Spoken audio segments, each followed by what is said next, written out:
que diminuindo a quantidade de informações com o passar do tempo, porque parece que as dores causadas por esse tempo, elas vão nos massageando e nós não vamos mais sentindo elas como deveríamos sentir. É possível mesmo assim continuarmos a ver nas mídias sociais coberturas sobre a guerra da Rússia contra a Ucrânia. É interessante que quando você para ver um pouquinho sobre essa situação, se você é como eu, que gosta, de estudar sobre guerras, de ver o que está acontecendo no mundo, de beber da atualidade, quando nós olhamos alguns vídeos de situações ali, é muito interessante e intrigante como nós podemos perceber como tanto os soldados, como também os civis que moram na Ucrânia, eles estão a todo tempo atentos. Todo tempo eles estão ali atentos. Qualquer barulho estranho, eles logo procuram um abrigo, porque acham que pode ser um míssil, pode ser uma bomba de tanque, ou alguma outra coisa tentando contra a vida dele. O que é que você acha que um soldado ucraniano faz quando ele está na trincheira?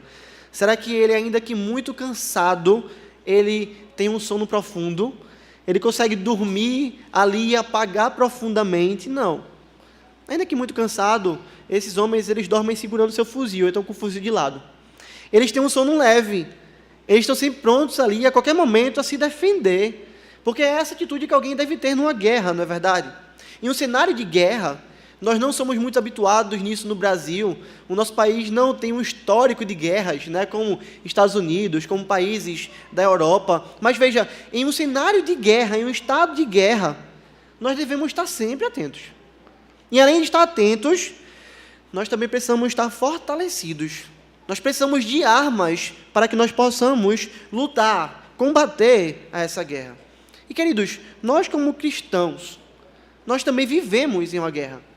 Não sei se você sabe dessa realidade, não sei se você acha que isso é apenas papo de uma igreja pentecostal, mas essa não é a conversa.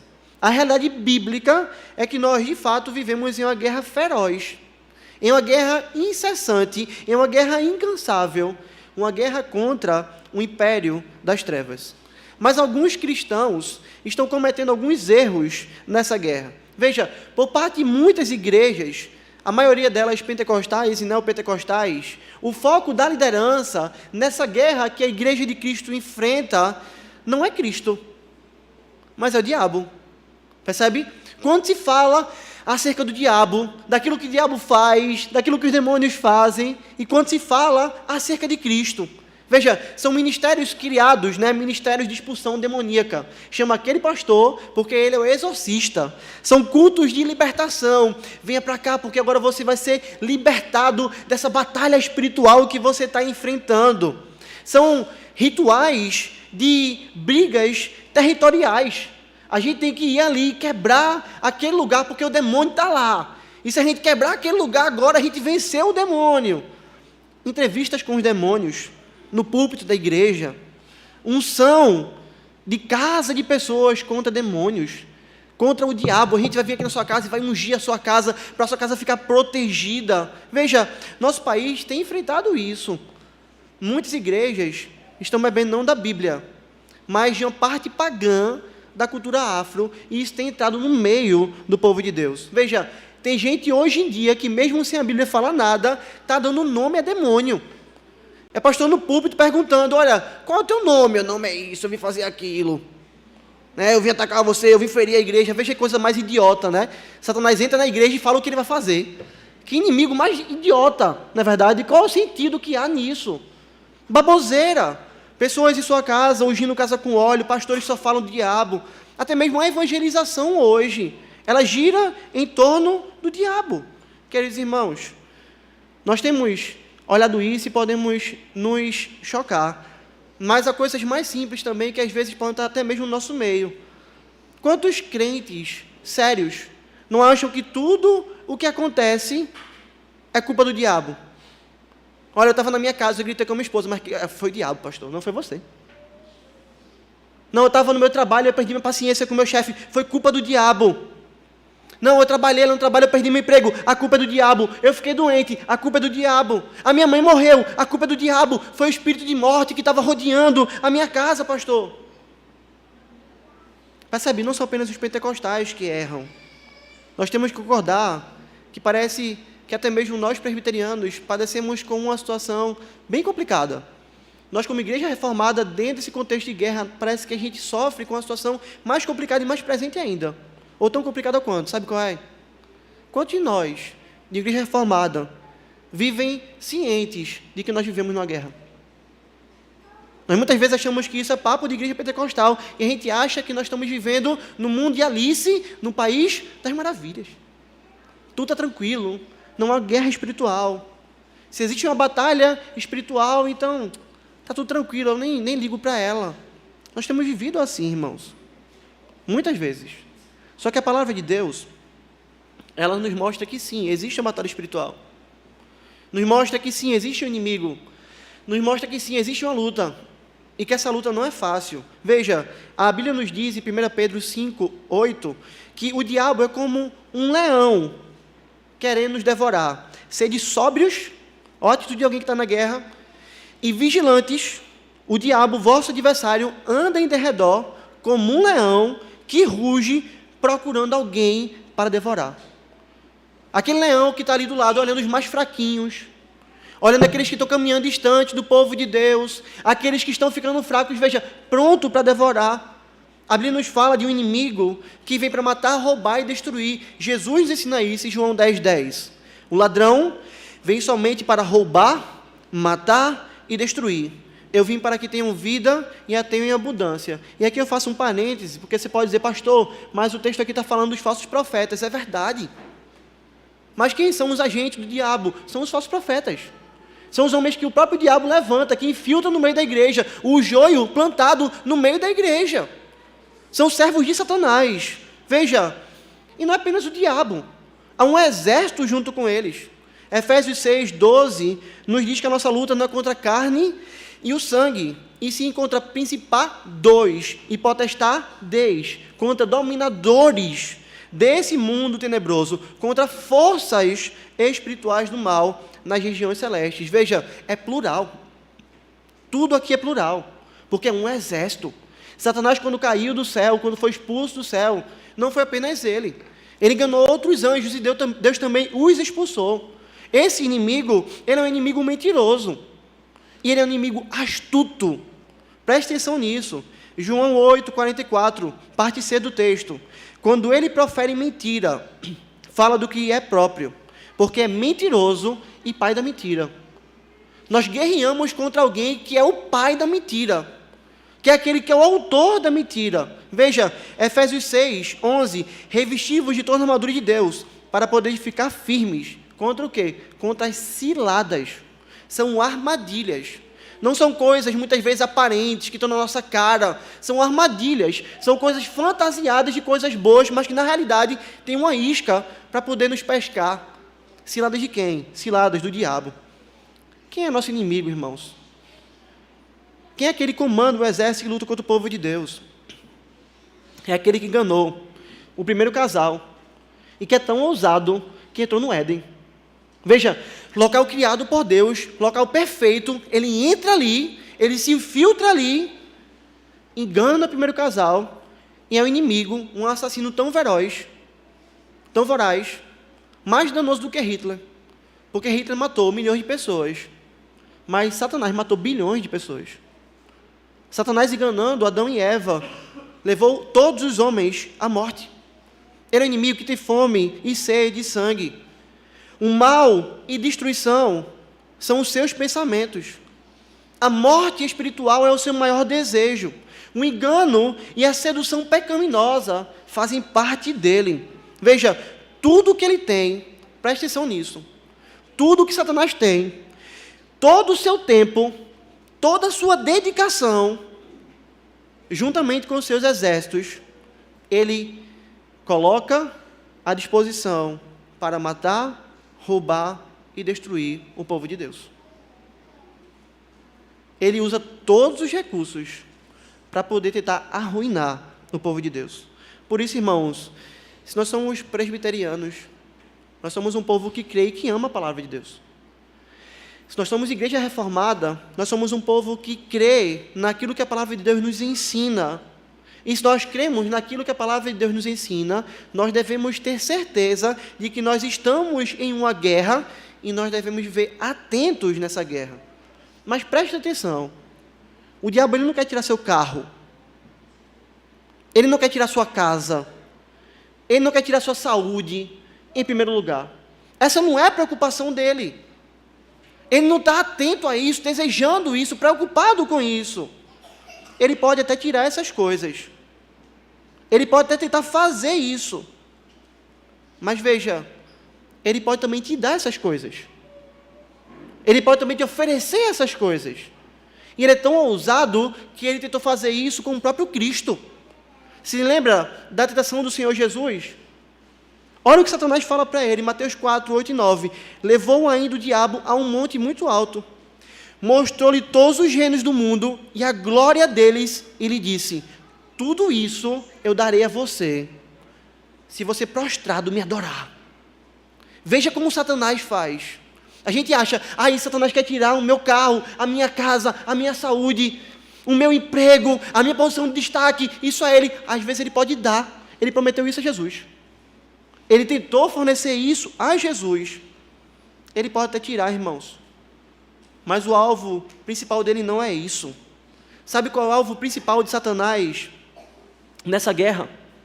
Ele não é tolo, como muitas vezes nós somos, de acharmos que o alvo dele são coisas terrenas. Ele visa algo muito maior.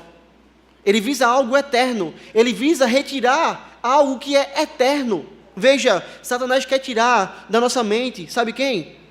A nossa própria mente do Senhor. Ele quer nos livrar de usarmos a nossa mente a serviço de Deus, de empregarmos as nossas vontades a serviço do Senhor. E ele quer colocar a nossa mente em outro lugar. Satanás quer minar a nossa fé, esmagar a nossa fé, trucidar a nossa fé, levar-nos a não crermos em Deus, levar-nos a, em situações difíceis, ficarmos questionando quem Deus é, levar-nos a, pela falta de fé, envergonharmos ao nome do Senhor, quando nós deveríamos estar firmes. Satanás quer roubar a nossa comunhão com Deus. Lembra daquilo que nós vimos hoje pela manhã? Cristianismo é relacionamento. E se tem uma coisa que Satanás quer fazer, é impedir que nós nos relacionemos com o Senhor. Ele fez isso no Éden. Se eles pecarem, eles não vão poder se relacionar com o Senhor. Tentou Adão e Eva, eles correram de Deus. Antes estavam próximos de Deus, agora correm do Senhor. Veja, é esse o foco. Ele quer nos levar para a profunda escuridão, para aquilo que separa o Criador da criatura. Pecado. É por isso, irmãos, que nós precisamos entender que nós vivemos essa guerra contra as trevas. Essa é uma realidade. Mas veja, Deus é bom. E se nós estamos numa guerra contra as trevas, e Satanás é o governante do exército maligno, o nosso Deus é o general, o governante da sua igreja. Aquele general que vai à frente, um general responsável. E como general responsável, ele nos alerta acerca da batalha, e ele nos dá ferramentas para ela. Ele nos faz aquilo que apenas ele pode fazer. Ele nos fortalece na batalha. E é isso que nós vamos ver no texto dessa noite. Texto que nós estamos, onde o apóstolo Paulo está caminhando para concluir sua carta à igreja de Éfeso. Veja que coisa mais preciosa. Ele vai caminhar para fechar a carta, e agora ele vai trazer essa mensagem à igreja. Vocês precisam se fortalecer.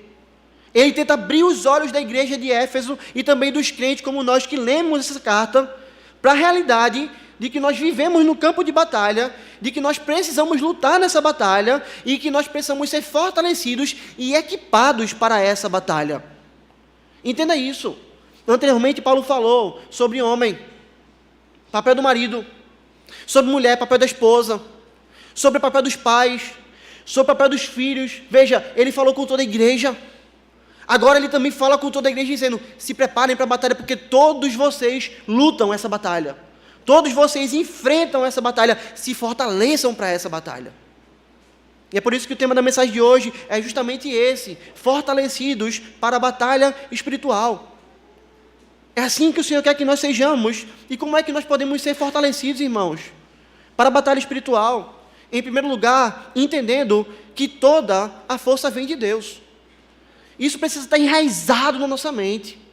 Toda a força vem do Senhor. Veja, versículos 10 e 11. Quanto ao mais, irmãos, quanto ao mais, sede fortalecidos no Senhor e na força do seu poder.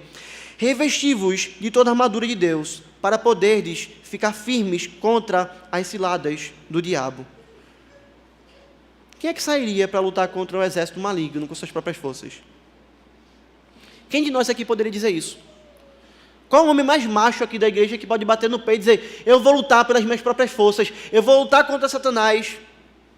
Nós, pecadores, fracos, sem poder algum, se eu e você fôssemos lutar essa batalha sem a força do Senhor, nós seríamos como ratos enfrentando uma anaconda.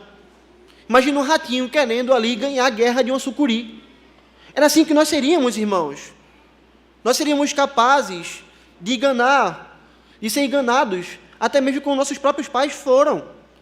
Eles não conheciam o pecado e foram enganados por Satanás. Quanto mais nós, que já somos contaminados pelo pecado. Veja, Satanás e o seu exército já tentam e destroem homens há milhares de anos. Você entende isso? Milhares de anos tentando o homem, sabendo, analisando os pontos fracos do ser humano, pensando em como armar armadilhas, entendendo como um homem pensa, sabendo onde atacar, e as mais diversas maneiras de fazer isso. É esse nosso inimigo, é alguém testado e aprovado na batalha em um certo sentido, que já conquistou muito território. É por isso que nessa batalha que nós enfrentamos todos os dias, nós não podemos lutar ela pela nossa própria força, irmãos. Não há possibilidade em nós. Nós lutamos essa batalha na força do Senhor. E é isso que Paulo vai dizer, veja, quanto mais serem fortalecidos. Se fortaleçam no Senhor e na força do seu poder. Se for no Senhor, nós teremos força para batalhar contra o reino das trevas. Se for em Cristo e revestidos de Cristo, nessa batalha, nós seremos mais do que vencedores. Sabe por quê? Porque o nosso Senhor Jesus já venceu a batalha. Porque o nosso Senhor Jesus é aquele descendente da mulher, prometido em Gênesis 3,15, que pisou a cabeça da serpente. Ele destruiu o maligno. Ele é aquele que experimentou a morte, que desceu ao túmulo, mas que ressuscitou e que venceu a morte. Ele é aquele que, quando estava na cruz do Calvário, bradou tetelestai. Está tudo pago. Está completamente consumado. Ele é aquele que obedeceu toda a lei em nosso lugar. Ele é aquele que é rei e está sentado à destra do Pai. A Bíblia nos fala dessa vitória, maravilhosa vitória, de várias maneiras. E uma delas está lá em Colossenses 2, 13 a 15. E vós outros, que estáveis mortos pelas vossas transgressões e pela incircuncisão da vossa carne, veja, vos deu vida, juntamente com ele, perdoando todos os nossos delitos, tendo cancelado o escrito de dívida que era contra nós e constava de ordenanças, a qual nos era prejudicial, removeu inteiramente, cravando na cruz. E olha agora, e despojando os principados e as potestades, publicamente os expôs ao desprezo, triunfando deles na cruz. Jesus é aquele que passeia, carregando exércitos inimigos, despojando eles, expondo eles ao desprezo. Jesus é aquele que olha para Satanás e os demônios e deixa claro: vocês estão derrotados, destruídos, aniquilados. Eu sou o Senhor soberano. E é essa a realidade, queridos. Satanás já está derrotado. Jesus já esmagou a sua cabeça. Sabe como ele é hoje? Ele é apenas como uma cobra, que teve sua cabeça esmagada, mas que o corpo ainda está mexendo, que o corpo ainda está tendo espasmos ali. O destino do maligno já está selado. Ele será jogado no lago de fogo, preparado para ele e para todos os seus anjos caídos. A data já está marcada, é o dia da volta do Cordeiro de Deus. Porém, até lá, nessa terra, ele estará lutando contra o povo do Senhor e nós devemos nos fortalecer. Toda a força que nós precisamos, irmãos, está à nossa disposição.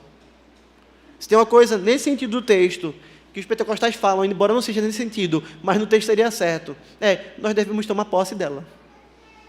Porque toda a força de Deus, toda a armadura de Deus está à disposição. Deus está nos dando. Nesse sentido, nós deveríamos tomar posse. Nós deveríamos receber isso, nós deveríamos nos fortalecer nisso, porque em Deus nós temos tudo aquilo que nós precisamos.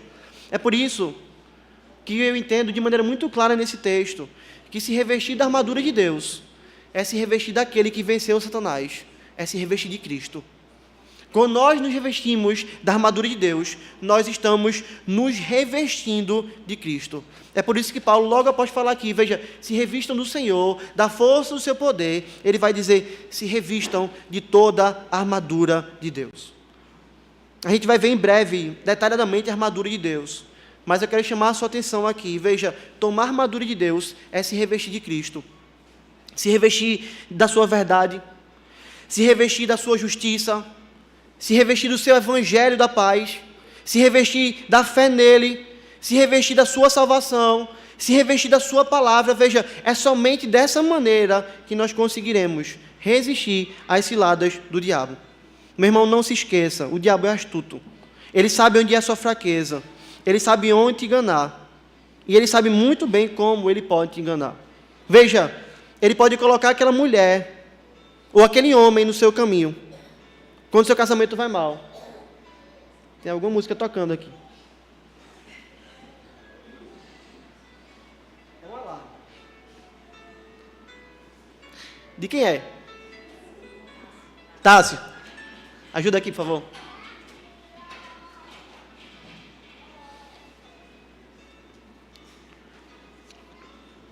Tássio nunca mais vai deixar o alarme tocar no culto, gente. Pode ser esse lado do diabo. Queridos, Satanás pode colocar aquele homem ou aquela mulher no seu caminho, quando seu casamento estiver em crise.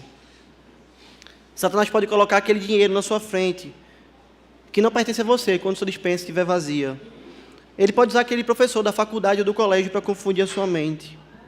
Mas a partir de hoje, nós precisamos sair daqui cientes da luta que nós enfrentamos. E nós precisamos nos fortalecer dela, irmãos. Veja, não há problema de você ir na academia, não há problema de você se exercitar, isso é bom. Você vai cuidar do seu corpo, você vai cuidar da sua saúde. Mas veja, quantas pessoas hoje se fortalecem espiritualmente? Eu não perco um treino, eu não perco uma academia, eu não perco um funcional, eu negocio tudo, eu organizo minha agenda, mas para isso eu não perco. Mas na sua vida espiritual, na sua caminhada de fortalecimento com o Senhor, tem isso em segundo plano. Veja, se nós queremos nos fortalecer do Senhor e da força do seu poder, nós precisamos dedicar tempo à palavra de Deus, nós precisamos gastar tempo com o nosso Mestre, nós precisamos não apenas ler as promessas da palavra de Deus, mas decorá-las, estar ciente delas, estar convicto delas e crer nessas promessas. Nós precisamos não apenas dizer que nós somos crentes, mas sim também lutarmos contra as tentações que batem na nossa porta. Nós precisamos, irmãos, ser revestidos do Senhor. Você tem se revestido do Senhor assim? Você tem caminhado a sua vida nessa perspectiva? Ou você tem lidado com a sua vida espiritual como se ela fosse segundo plano, terceiro plano, quarto plano? Sabe qual é a grande desgraça que nós encontramos? Nós estamos vendo aconselhamento bíblico na nossa EBD. É encontrarmos homens e mulheres que chegam com aconselhamento bíblico e chegam quebrados, e chegam com a vida arruinada, e às vezes chegam com o casamento arruinado, e chegam com a vida profissional arruinada. E você faz, mas por que você está nessa situação? Porque não se revestiu da força do Senhor, não guardou a sua casa, não se protegeu contra o maligno. E veja, se nós abrimos porta, ele entra, ele destrói, ele mata, ele rouba. Esse texto, querido, não está aqui à toa. Deus está falando isso comigo, com você, porque ele estava sem falta do que fazer, sem falta de tempo, sem criatividade. Não, o que Deus está falando para mim e para você é necessário.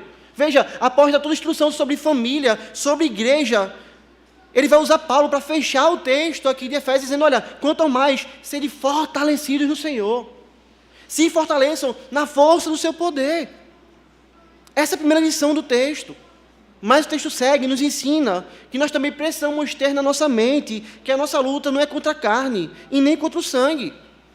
É isso que nós vemos no versículo 12, porque a nossa luta não é contra sangue e carne, em si contra os principados e potestades, contra os dominadores desse mundo tenebroso, contra as forças espirituais do mal nas regiões celestes.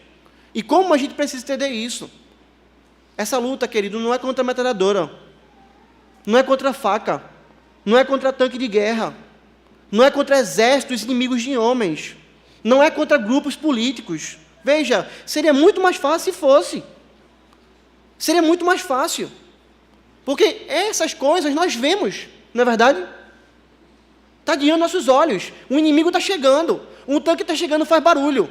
Um míssil está chegando. A metralhadora atirou, a gente escuta o barulho. Mas veja, nós lutamos contra seres que nós não vemos. Nem sequer nós podemos ver. E um exército deles.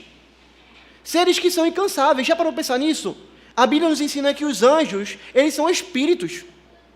Satanás é um espírito maligno. E espírito não precisa dormir.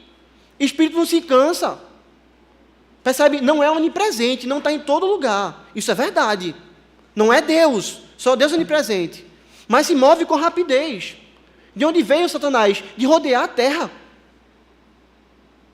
É essa a perspectiva dos inimigos que nós lutamos. Veja, são dominadores de um mundo tenebroso. Essas forças espirituais têm como principal coisa não destruir as coisas materiais do povo de Deus. Eu falei sobre isso no começo. Satanás e seus demônios não estão preocupados principalmente em tirar emprego, saúde e bem-estar, mas em nossa comunhão com o Senhor. Ele pode nos dar bens, contanto que isso nos afaste do Senhor.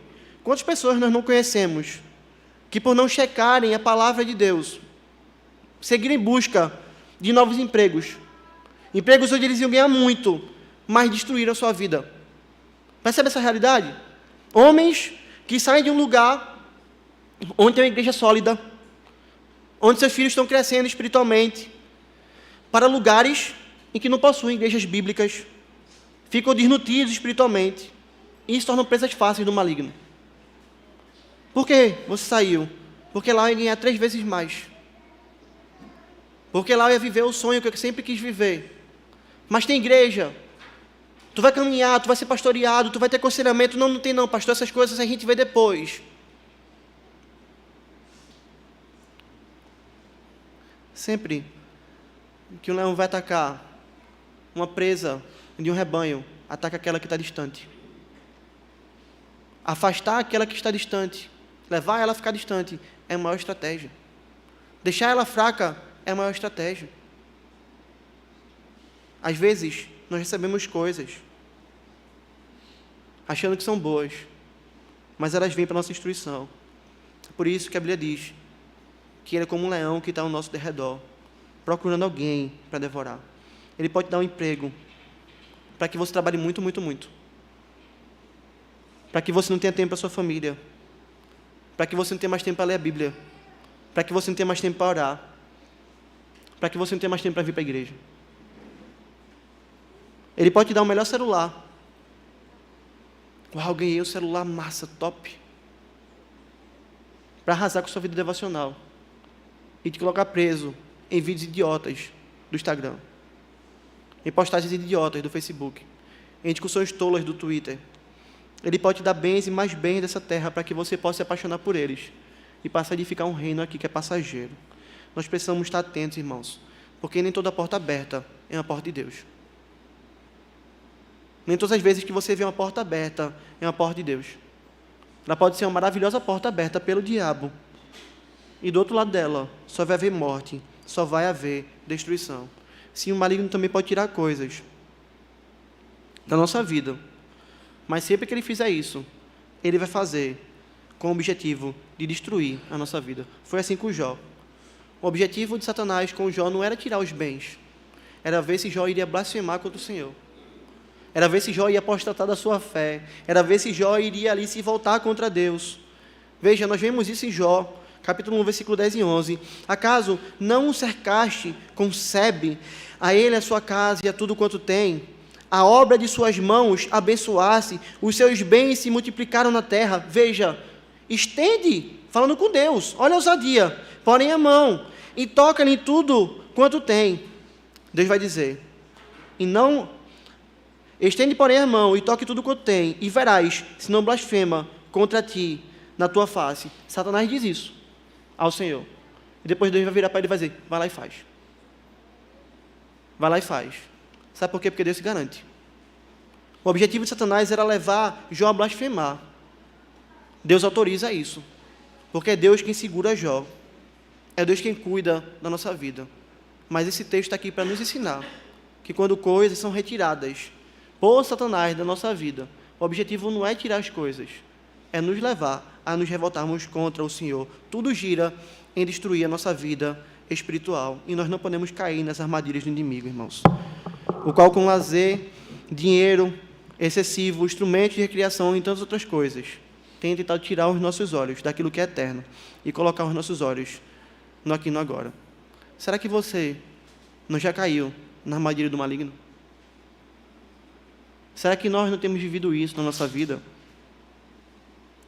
Será que essas coisas, veja, dinheiro, lazer, instrumentos de recreação e tantas outras coisas, como nossos sonhos, planos e projetos, não já nos enredaram? Quanto você não evangeliza e que você poderia evangelizar? Quanto tempo de lazer você tem? Quando nós não oramos como nós deveríamos orar, quanto tempo nós temos nas redes sociais? Há uma frase de John Piper muito clara sobre isso, que ele vai dizer assim: as redes sociais serão o maior instrumento de Deus no dia do juízo, para mostrar que nós não oramos, não é porque nós não tínhamos tempo. Percebem? Não, eu não tenho tempo para orar, mas eu tenho tempo de estar nas redes sociais. Quando nós não lemos a palavra de Deus e não estudamos teologia como nós deveríamos. Ora, nós encontramos no meio do povo de Deus homens que sabem o nome de todos os jogadores do time de futebol que ele torce, mas que sabem nenhum versículo decorado da Bíblia. Homens que sabem de tudo o seu trabalho, mas que não sabem a boa teologia. Homens que são experts na sua área, mas que de Deus são absolutamente tolos. Como nós não adoramos como nós deveríamos. Nós falamos muito sobre culto aqui. Quantas vezes os lazeres roubam o nosso culto a Deus? A preguiça rouba o nosso culto a Deus. Como nós não amamos a Deus.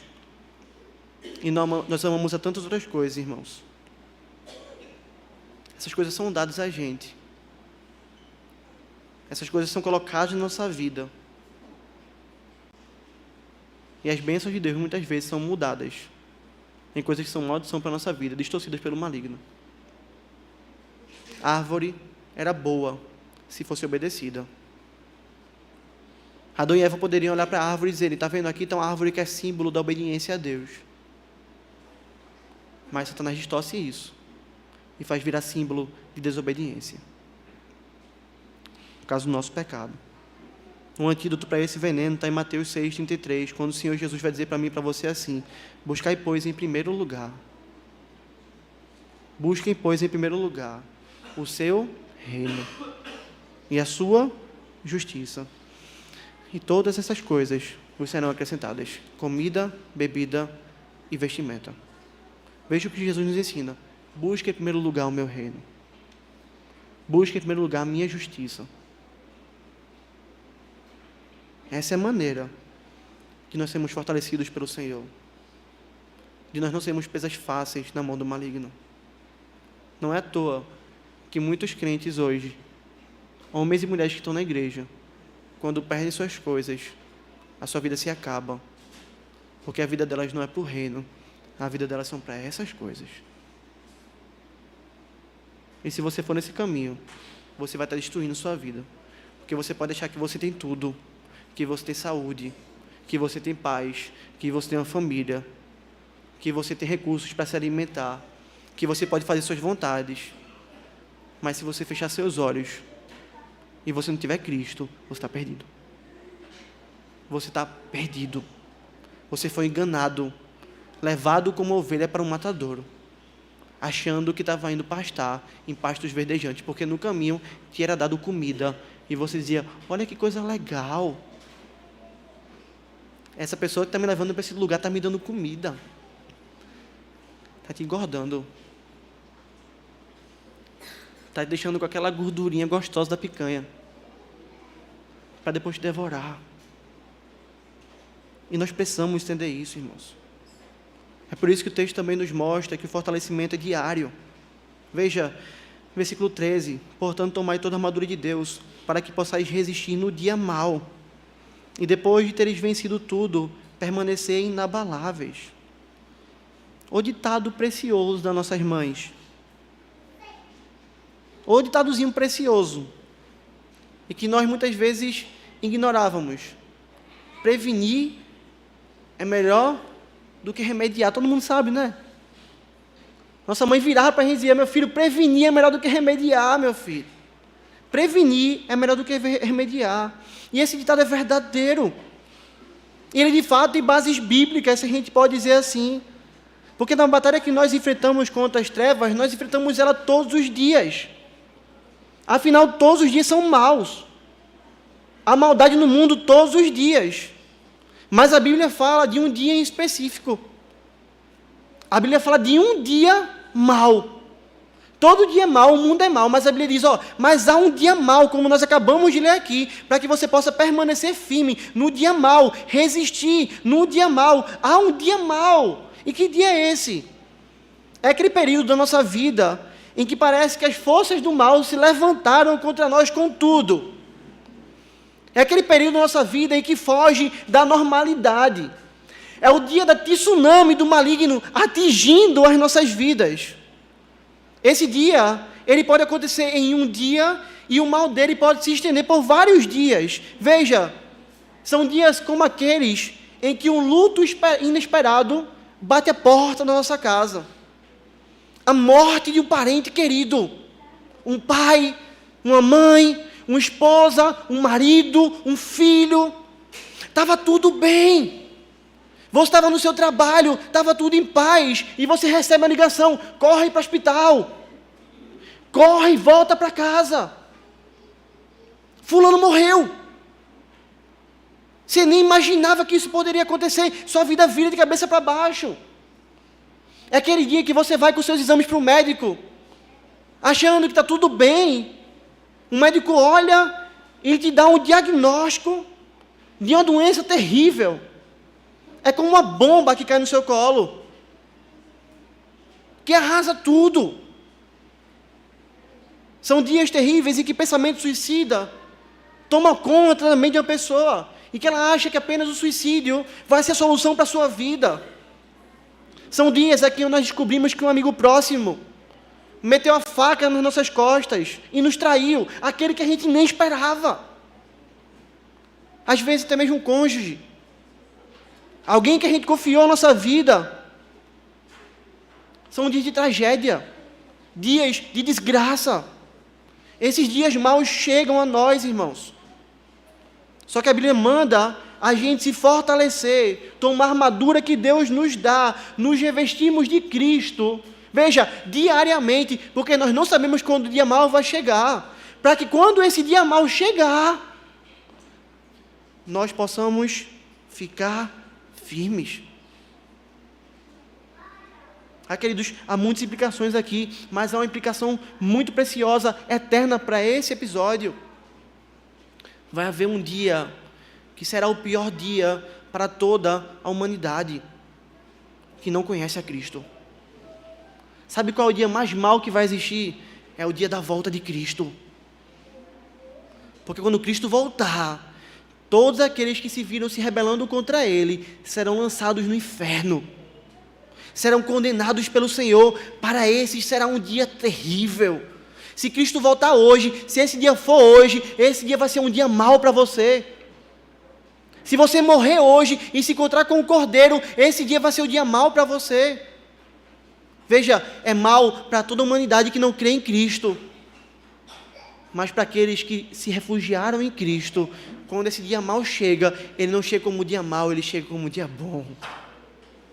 Porque em Cristo a morte é tragada pela vitória, queridos. Se nós nos revestimos de Cristo, esse dia mau, ele não vai nos alcançar, ele vai ser um dia glorioso. Agora, queridos, os dias maus da nossa vida chegam a nós. Talvez cada um de nós já poderia ter falado ou falar aqui de dias maus que nós enfrentamos, porque eles vêm. E é por isso que nós não podemos buscar Deus apenas em momentos difíceis. Você conhece alguém assim? Você é assim? Conhece alguém assim? Enquanto tudo está bem, a pessoa está nem aí para o Senhor. Enquanto tudo está bem, é o religioso da igreja. Eu venho na igreja, eu saio da igreja, eu não ligo para as coisas, só quero estar aqui e ser religioso. Eu não tenho vida com Deus, eu não oro, não leio a Bíblia. Mas quando o dia mal chega, reunião de oração e doutrina está aqui. Meu irmão, ora por mim. Eu preciso, ora por mim. Minha família está na desgraça. Meu emprego, eu estou para ser demitido. Ora por mim. Em casa está orando, está lendo a Bíblia, está buscando ao Senhor, faz culto doméstico nesse tempo, porque o dia mal chegou, as coisas difíceis chegaram. Aquele tempo passa, vem a bonança. Tchau, Deus. Talvez depois eu volte, se o dia mal chegar, mas já está resolvido. Eu tive da tua mão o que eu precisava. Eu tive da tua mão o que eu queria. Se você está vivendo assim, não seja tolo. Não seja tolo. Há um exército tentando te destruir. Há um exército a todo tempo tentando te destruir. Você precisa andar todo momento revestido de Cristo. Nós precisamos, irmãos, estar orando todo o tempo. Nós precisamos, irmãos, estar revestidos da armadura de Deus. E ela está intimamente ligada à oração. É por isso que no versículo 18, Paulo vai dizer, com toda a oração e súplica, orando de todo o tempo no Espírito, e para isso vigiando com toda a perseverança e súplica por todos os santos. Veja, a nossa responsabilidade não é nem apenas se vestir, mas também vestir os nossos irmãos com as nossas orações. Eu oro por mim, e oro por todos os santos. Eu faço isso como? Eu faço isso em todo o tempo. Pastor, quer dizer que eu vou chegar no meu trabalho e vou dizer para o meu chefe, fica aí o computador, eu vou orar ali no quarto. Não. Não. Orar em todo tempo é manter nossa vida de comunhão com Deus em todo tempo. Eu vou para o trabalho, abençoa meu trabalho, me guia no trabalho, me protege no caminho, me usa. Eu chego no trabalho, me dá sabedoria, como é que eu posso fazer isso? Me guia. Eu trabalho ali, me dá perseverança. Eu volto em ônibus, me leva para casa de segurança, cuido dos meus filhos, Senhor, cuido da minha família. Eu vou tomar um banho, obrigado, Deus, pela água que o Senhor me dá. Obrigado pelo sabonete, obrigado pela minha casa, obrigado por ter voltado em segurança. Eu vou almoçar, eu vou jantar, eu vou tomar café. Obrigado pelo mantimento que o Senhor colocou na mesa. Eu entendo que é do Senhor, que nunca falte. Coloca na mesa dos meus irmãos que possam não ter. Eu vou dormir, obrigado, Senhor, pelo meu dia. Eu acordo, eu agradeço a Deus pelo dia, porque assim que amanhecer o dia, eu vejo que as misericórdias do Senhor se renovaram. Veja, em todo o tempo eu estou em comunhão com o Senhor. Em todo o tempo eu estou andando com o Senhor, eu estou me revestindo do Senhor, eu estou vigiando. Se uma tentação bate na porta, imediatamente eu digo, eu estou conectado com Deus, eu não preciso disso. Isso é mazela, isso é destruição. É aquele que vigia e ora e se reveste de Cristo todos os dias, quando o mal chega, quando o dia mal bate a porta, não abandona a fé, não blasfema contra Deus. Porque perdeu um pai, porque perdeu um filho, porque perdeu um parente que amava. Quem é tu, Deus? Não, quem anda com o Senhor, sabe que Cristo é tudo para ele. Já foi um velório de alguém crente? Às vezes a gente vai para consolar, mas a gente que se é consolado. Aquela pessoa está tão firme no Senhor, tão em paz com Deus, tão satisfeita em Deus ainda que chorosa. Mas a gente vai consolar, aquela pessoa nos consola. Já foi no hospital visitar alguém que vive em oração? Alguém que teme ao Senhor? Alguém que vive revestido de Cristo? A pessoa está toda quebrada de saúde. Perdeu tudo. Prestes a morrer. Mas sabe, Cristo está comigo. No vale da sombra da morte, eu não estou só. Se eu fecho os olhos aqui, eu abro no céu. Quantas vezes a gente vai visitar um irmão e é consolado por ele? Quando alguém anda com o Senhor e é demitido, não acaba a vida, porque sabe que Cristo continua sendo seu rei e seu mantenedor, porque está revestido de Cristo. E como nós precisamos, irmãos, nos revestir do Senhor, nos prevenir, para que a gente não precisa remediar no dia mal. Chegou o dia mal, e me pegou aqui, sem base nenhuma. Eu não sei o que fazer. Ora, querido, você pode ligar para mim, eu vou estar lá para lhe ajudar como seu pastor. Mas há uma diferença clara entre aquele que anda com o Senhor e liga para o seu pastor para informar uma coisa, e aquele que não anda com o Senhor. Uma ligação de quem não anda com o Senhor é de desespero. Pastor, não sei o que fazer, me ajuda. E a gente vai lá acudir. Mas aquele que anda com o Senhor, pastor, aconteceu isso. Está tudo em paz, Deus está no controle. Você pode vir aqui. Isso é pastor, isso é para um amigo. É só você ver o velório de um ímpio. Já foi para um? Um velório de um ímpio é um desespero. É algo aterrorizador. É só você visitar o leito de hospital de um ímpio. Teve uma vez que eu fui visitar uma senhora, que nem era daqui da igreja, que eu nem conhecia. E a família virou para mim e fez: pastor, se o senhor quiser que a gente sai, o senhor faz tudo o que o senhor quiser fazer aqui, pode fazer. Como se tivesse poder para curar aquela pessoa. Porque é tudo que eles almejavam. Porque a morte é desesperadora. A morte deixa pessoas sem possibilidade quando elas estão sem Cristo. Se fortalecer com o Senhor, na força do seu poder, nos leva a resistir no dia mau. E diante disso, irmãos, não resta outra coisa na nossa vida, a não ser mudarmos de atitude. E isso tem que começar com você que é homem, chefe de família. Você que é o chefe da sua casa. Sabe por quê? Porque você que é marido, você é tal como Cristo. É isso que a Escritura nos ensina. Você é o rei que deve proteger a sua casa. Você é aquele que responde pela vida espiritual da sua família. Adão foi um banana. Adão não protegeu Eva de Satanás. A serpente está falando com a minha esposa: que coisa legal, deixa eu ouvir também. Ela está dando a fruta para ela está comendo. Que legal, que massa, eita. Ó, Adão, eu comi. Vê que legal, deixa eu provar também. E quantos homens não estão fazendo isso, irmãos? Quantos homens não estão feito bananas, olhando para sua casa, sendo assolada, sendo destruída, e não fazem nada?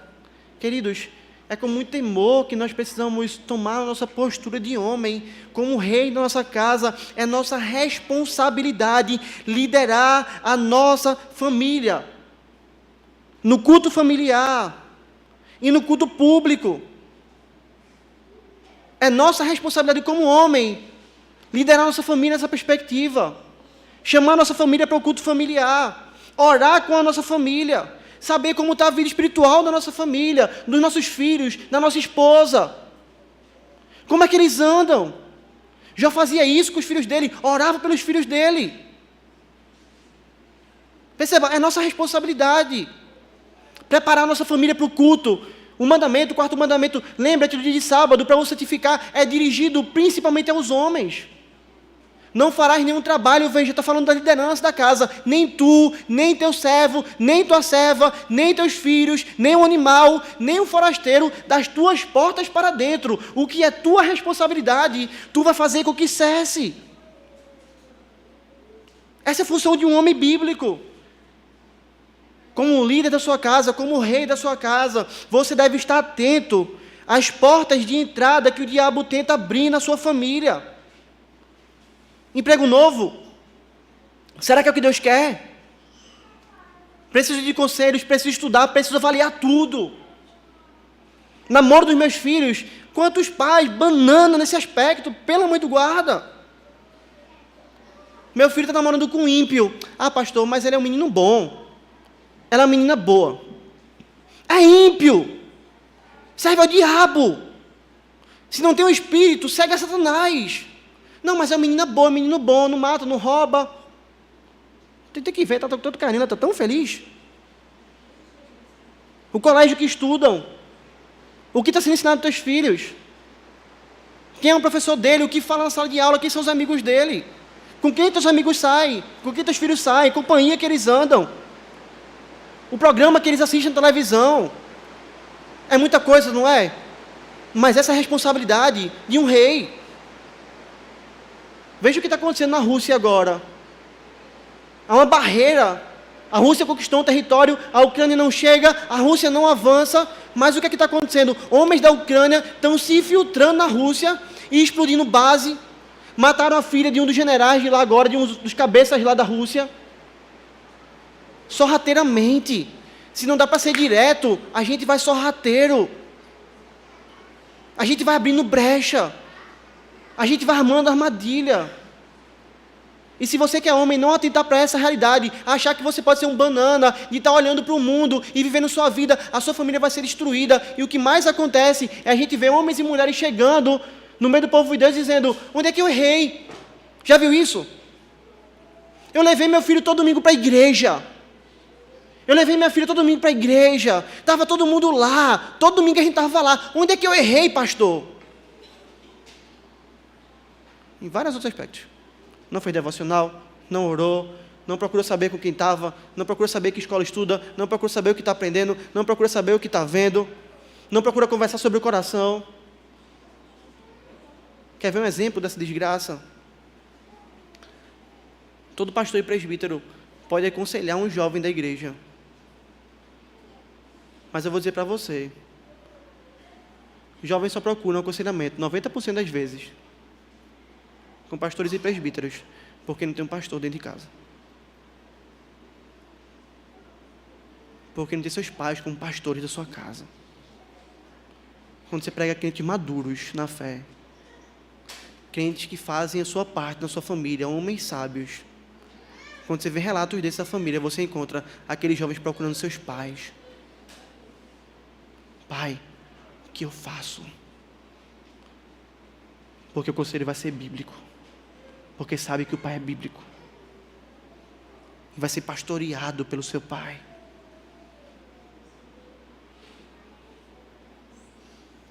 Homem, Deus te chama para isso. Para ser rei da sua casa. Para pastorear a sua casa. Para ser agente, para que a sua casa seja revestida de Cristo. E para isso, você precisa ser revestido de Cristo. Seus filhos vão andar em piedade se eles verem que você é um homem piedoso. Pastor, se eu for um homem piedoso e fizer tudo o que eu tenho que fazer e meu filho rejeitar a fé, aí é única e exclusivamente a responsabilidade dele. Mas nós temos que ser responsáveis.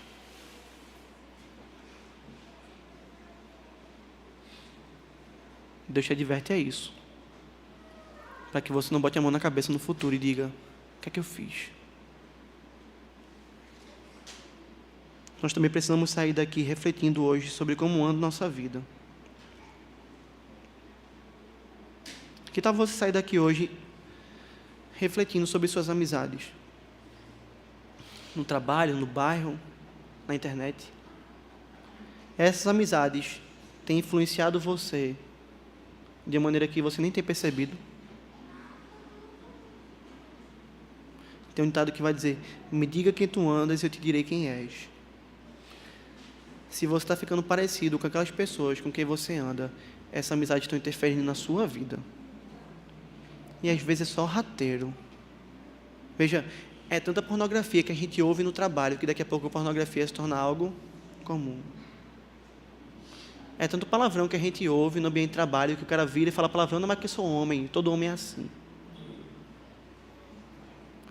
É um ambiente que leva a gente à busca por dinheiro desenfreadamente acima de Deus, e daqui a pouco a gente está na mesma perspectiva: eu tenho que ser como todo mundo, eu tenho que ter um lugar ao céu.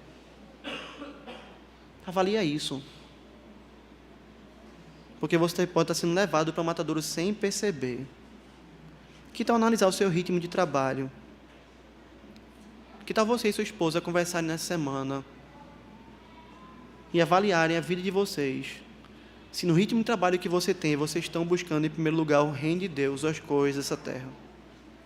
Que tal você chegar para sua esposa e perguntar: olha, tenho pastoreado os meus filhos, tenho tido tempo para vocês, tenho pastoreado você, você me vê como um homem presente na sua vida, tenho cuidado da minha casa. Você tem coragem de fazer isso? Nossas esposas são os que mais sabem nossos pecados. Mas tem um conselho sábio que eu ouvi de um pastor, foi: Augusto, que a sua esposa seja seu termômetro. Porque se ela fala que algo está errado, muito provavelmente algo está errado, porque ela está vendo. ela está com você. Ela divide a caminhada contigo. Homem, não seja orgulhoso. Não seja orgulhoso e dizer, eu sei de tudo, minha esposa não sabe de nada. O mesmo vale para você que é esposa. Fala com o teu marido.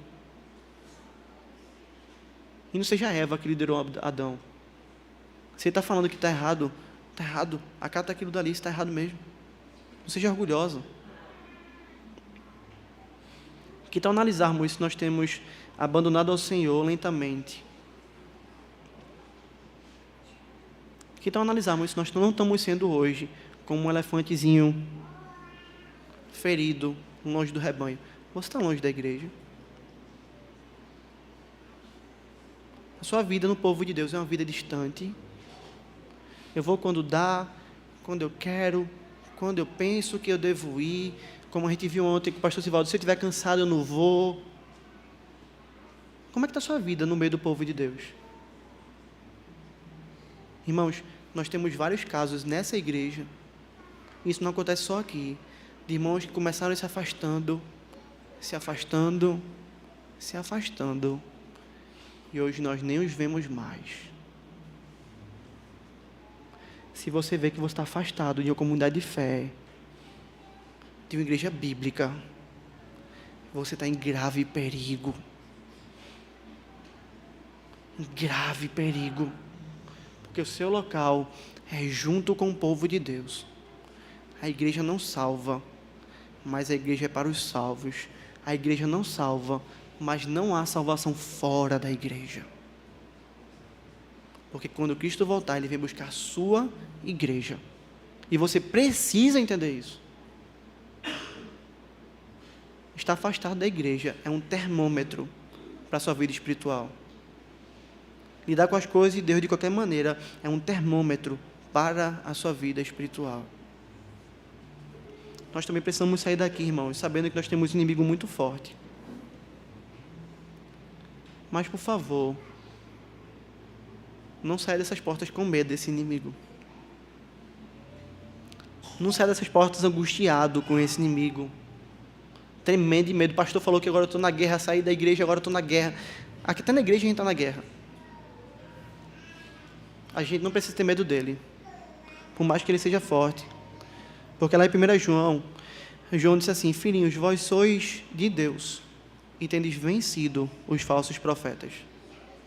Veja que maravilhoso consolo agora, porque maior é aquele que está em vós do que aquele que está no mundo.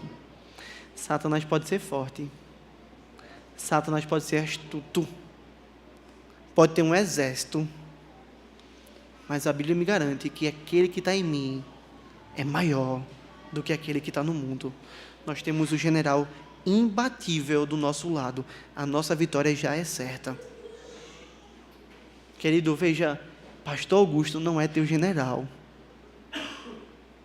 Pastor Augusto não vai estar contigo nessa semana, todos os dias. Não vai estar na tua casa todos os dias.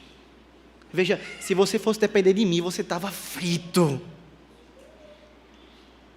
Os presbíteros não são teus generais, mas Cristo é. Pastores e presbíteros apenas representam esse general naqueles momentos em que Deus dá graça de estarem presentes. Defendem o rebanho, protegem a igreja de falsas doutrinas, mas veja, quem de fato protege a igreja, a mão forte e poderosa que sustenta a igreja é Cristo, e Ele está em nós. Maior aquele que está em nós do que aquele que está no mundo. Nós saímos dessas portas, mas com um tremendo senso de vitória, nos fortalecendo no Senhor, nos fortalecendo no Senhor, nos fortalecendo no Senhor, e cientes de que nele a vitória é certa. Mas por fim, talvez você esteja aqui hoje pensando, pastor, eu não me cuidei, e eu estou prestes a ser devorado. Eu já me identifiquei em que área eu estou, e eu estou nessa área aqui prestes a ser devorado. Eu estou andando na beirinha do abismo. A qualquer momento o vento vai me derrubar, eu vou cair, eu vou morrer. Eu estou longe do rebanho, e a qualquer momento o leão vai me comer, eu não sei de onde ele vai vir, mas eu sei que vai acontecer. Eu estou longe de Cristo. Talvez você esteja nessa situação hoje. Talvez Deus te trouxe aqui para você entender isso hoje. Talvez a capa de religiosidade caiu hoje do seu rosto. A máscara caiu hoje. E você entendeu isso. Eu estou perdido. Nem membro de igreja eu sou. Não leio Bíblia, não oro, não tenho vida devocional, amo as coisas desse mundo, estou enredado por esse mundo. Eu fui enganado. Eu vivo para quê? Eu entendo isso. Se você entende isso hoje, eu quero dizer para você: buscar-me-eis e me achareis quando me buscares de todo o coração. Serei achado de vós, diz o Senhor, e farei mudar a vossa sorte. Se você está perdido sem Cristo, distante do Senhor, clame a Cristo e Ele virá ao teu socorro. Por mais que você ache, está distante, eu nem o vejo, estou no meio do nada, clame a Ele e Ele virá ao teu socorro. Se arrepende dos seus pecados. Peça a Ele que Ele mude a sua vida. Peça a Ele que Ele te transforme. Peça a Ele para que Ele tire as vendas dos seus olhos. Peça a Ele para que Ele te tire do reino das trevas e te leve para o reino celestial. Peça a Ele que Ele te faça nova criatura. Peça a Ele que Ele mude completamente a sua vida. E a boa notícia para você é: não há um homem que tenha feito isso e que Cristo não tenha ido ao encontro dele. Ele virá ao seu encontro. Ele transformará a sua vida. E Ele te colocará no lugar em que você deveria nunca ter saído e sempre deveria estar, no meio do seu povo. Ele vai te fazer andar junto com a igreja, militando em direção ao novo céu, à nova terra, onde habita a justiça. Porque no general, que nunca perdeu uma batalha. O povo de Deus já perdeu batalhas porque lutou sem Ele. Mas nenhuma batalha que o Senhor lutou, Ele perdeu. Ele é incapaz de perder a batalha pela sua vida, se você se render a Ele. Que o Senhor aplique sua palavra no nosso coração. E que Ele, que é o nosso castelo forte, nos guarde, nos abençoe e nos leve a sair dessas portas ciente de que a gente não pode brincar de evangelho, mas de que a gente vive numa guerra pelo evangelho